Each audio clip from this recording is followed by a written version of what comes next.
ಓಂ ಶ್ರೀ ಮಂಜುನಾಥಾಯ ನಮಃ. ಶ್ರೀ ಕ್ಷೇತ್ರ ಧರ್ಮಸ್ಥಳ ವರ್ಷಂ ಪ್ರತಿಯಂತೆ ದಿನಾಂಕ 16 ಜುಲೈ 2026ರಿಂದ 17 ಸೆಪ್ಟೆಂಬರ್ 2026 ತನಕ ಪುರಾಣ ಕಾವ್ಯ ವಾಚನ ಪ್ರವಚನ ಕಾರ್ಯಕ್ರಮ ಜರುಗುತ್ತಿದೆ. ದಿನಾಂಕ 16 ಜುಲೈ 2026ರಂದು ಸಂಜೆ ಧರ್ಮಾಧಿಕಾರಿಗಳಾದ ಡಾಕ್ಟರ್ ಡಿ ವೀರೇಂದ್ರ ಹೆಗ್ಗಡೆಯವರ ಅಧ್ಯಕ್ಷತೆಯಲ್ಲಿ ಶ್ರೀ ರಾಮಕ್ಷೇತ್ರ ಮಹಾಸಂಸ್ಥಾನಂ ಮಹಾಮಂಡಲೇಶ್ವರ ಏಕಜಾರ್ ಆಟ್ ಸದ್ಗುರು ಶ್ರೀ ಶ್ರೀ ಬ್ರಹ್ಮಾನಂದ ಸರಸ್ವತಿ ಮಹಾರಾಜ್ ಇವರಿಂದ ದೀಪ ಪ್ರಜ್ವಲನಗೊಂಡು ಕಾರ್ಯಕ್ರಮಕ್ಕೆ ಚಾಲನೆ ದೊರೆಯಿತು.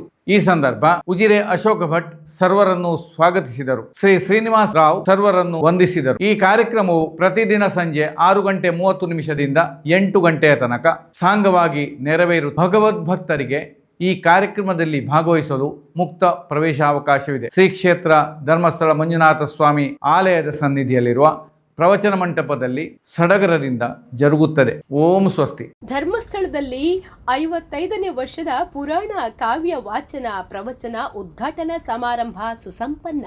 ಕನ್ಯಾಡಿ ರಾಮಕ್ಷೇತ್ರದ ಪೀಠಾಧಿಪತಿಗಳಾದ ಸದ್ಗುರು ಮಂಡಲಾಧೀಶ್ವರ 1008 ಶ್ರೀ ಶ್ರೀ ಬ್ರಹ್ಮಾನಂದ ಸರಸ್ವತಿ ಮಹಾರಾಜ್ ಧರ್ಮಸ್ಥಳದಲ್ಲಿ ಗುರುವಾರ 55ನೇ ವರ್ಷದ ಪುರಾಣ ವಾಚನ ಪ್ರವಚನ ಕಾರ್ಯಕ್ರಮಕ್ಕೆ ದೀಪ ಪ್ರಜ್ವಲನಗೊಳಿಸುವ ಮೂಲಕ ಚಾಲನೆ ನೀಡಿದರು. ನಂತರ ಆಶೀರ್ವಚನ ನೀಡುತ್ತಾ ಜ್ಞಾನ ದಾಸೋಹದಿಂದ ಶಾಶ್ವತ ಸುಖ ಶಾಂತಿ ನೆಮ್ಮದಿ ದೊರೆಯುವುದರೊಂದಿಗೆ ಜ್ಞಾನ ದಾಸೋಹದಿಂದ ಆತ್ಮನ ಸಾಕ್ಷಾತ್ಕಾರವಾಗಿ ಭಗವಂತನ ಸಾನ್ನಿಧ್ಯದೊಂದಿಗೆ ಶಾಶ್ವತ ಸುಖ ಶಾಂತಿ ನೆಮ್ಮದಿ ಸಿಗುತ್ತದೆ ಎಂದು ಹೇಳಿದರು. ಪುರಾಣ ಕಾವ್ಯ ವಾಚನ ಪ್ರವಚನ ಅಮೂಲ್ಯ ಜ್ಞಾನ ಸತ್ರವಾಗಿದ್ದು ಶ್ರೋತೃಗಳು ಆಧ್ಯಾತ್ಮದಲ್ಲಿ ತೊಡಗಿಸಿಕೊಳ್ಳಲು ಉತ್ತಮ ಅವಕಾಶವಾಗಿದೆ. ದೇಹ ನಶ್ವರ ಹಾಗೂ ಆತ್ಮ ಶಾಶ್ವತವಾಗಿದ್ದು ನಮ್ಮ ಕರ್ತವ್ಯ ಮತ್ತು ಕರ್ಮವನ್ನು ಪ್ರಾಮಾಣಿಕವಾಗಿ ನಿಷ್ಠೆಯಿಂದ ಮಾಡಬೇಕು. ಜ್ಞಾನ ಯೋಗ ಮತ್ತು ಕರ್ಮಯೋಗದಿಂದ ಮಾತ್ರ ಶಾಶ್ವತ ಸುಖವನ್ನೀಯುವ ಮೋಕ್ಷ ಪ್ರಾಪ್ತಿಯಾಗುತ್ತದೆ.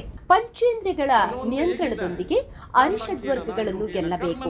ಆಗ ಮಾತ್ರ ಶ್ರದ್ಧಾ ಭಕ್ತಿಯಿಂದ ಧರ್ಮದ ಮರ್ಮ ಅರಿತು ಸುಖ ಶಾಂತಿ ನೆಮ್ಮದಿ ಪಡೆಯಬಹುದು. ಸಮ್ಯಕ್ ದರ್ಶನ, ಸಮ್ಯಕ್ ಜ್ಞಾನ, ಸಮ್ಯಕ್ ಚಾರಿತ್ರ್ಯ, ಮೋಕ್ಷ ಮಾರ್ಗ ಅಂದರೆ ರತ್ನತ್ರಯ ಧರ್ಮದ ಪಾಲನೆಯಿಂದ ಶಾಶ್ವತ ಸುಖ ಪಡೆಯಬಹುದು ಎಂಬ ಜೈನ ಧರ್ಮದ ಸಾರವನ್ನು ಸ್ವಾಮೀಜಿ ವಿಶೇಷವಾಗಿ ಉಲ್ಲೇಖಿಸಿದರು. ಉದ್ಘಾಟನಾ ಸಮಾರಂಭದ ಅಧ್ಯಕ್ಷತೆ ವಹಿಸಿದ್ದ ಧರ್ಮಸ್ಥಳದ ಧರ್ಮಾಧಿಕಾರಿ ಡಾಕ್ಟರ್ ಡಿ ವೀರೇಂದ್ರ ಹೆಗ್ಗಡೆಯವರು ಮಾತನಾಡುತ್ತಾ, ಸಮಯ ಅಮೂಲ್ಯವಾಗಿದ್ದು ಅದರ ಸದುಪಯೋಗ ಮಾಡಬೇಕು. ಎಲ್ಲರಿಗೂ ಕಾಲ ಪ್ರಜ್ಞೆ ಇರಬೇಕು. ಧರ್ಮದ ಮರ್ಮವನ್ನರಿತು ಅನುಷ್ಠಾನ ಮಾಡಿದರೆ ಜೀವನ ಪಾವನವಾಗುತ್ತದೆ. ಧರ್ಮದಿಂದ ವಿಮುಖವಾದರೆ ಸರ್ವನಾಶವಾಗುತ್ತದೆ. ಪುರಾಣ ಕಾವ್ಯ ವಾಚನ ಪ್ರವಚನದ ಮೂಲಕ ಸಮಯದ ಸದ್ವಿನಿಯೋಗ ಮಾಡಿಕೊಳ್ಳಿ ಎಂದು ಹೆಗ್ಗಡೆಯವರು ಸಲಹೆ ನೀಡಿದರು. ಯಕ್ಷಗಾನದ ಹವ್ಯಾಸಿ ಕಲಾವಿದರಾದ ಉಜಿರೆ ಅಶೋಕ್ ಭಟ್ ಸ್ವಾಗತಿಸಿದರು. ಶ್ರೀನಿವಾಸರಾವ್ ಧರ್ಮಸ್ಥಳ ಧನ್ಯವಾದವಿತ್ತರು. ಆ ಬಳಿಕ ಪುರಾಣ ಕಾವ್ಯ ವಾಚನ ಪ್ರವಚನ